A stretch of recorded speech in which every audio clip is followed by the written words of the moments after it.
আজকে সকালবেলায় কালীঘাটে গেছিলাম পরোটা খাওয়া বলে, চাইনিজ পরোটা। শুভদার দেখা পাইনি। তা ওখানে জিজ্ঞেস করলাম শুভদার বাড়ি কোথায়, তো শুভদার বাড়ির অ্যাড্রেস চলে এসেছি, কিন্তু ঘরে কাউকে দেখতে পাচ্ছি না, কিন্তু দরজাটা বন্ধ। ঠিক আছে, এখন দরজা, শুভদা, দরজা খুলছো না কেন? ও সুবিধা, দরজা খোলো না। কাকে নিয়ে আছো ভিতরে? এই যে দরজা খুলে, এই দেখো ওই দেখো। কারা বসে আছে, দেখো দুজন। এই দেখো কি করছিলে তোমরা দুজন এখানে? বসে আছি, গল্প করছি।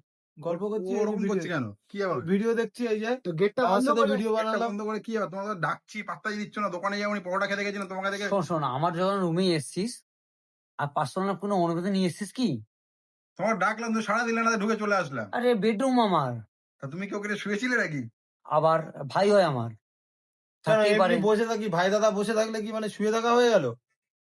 তো তো ঠিক- তোরা কি ভেবেছিলি কি মেয়ে ভেয়ে আছে নাকি এখানে? শুভদা রুমে কি মেয়ে ভেয়ে থাকে নাকি?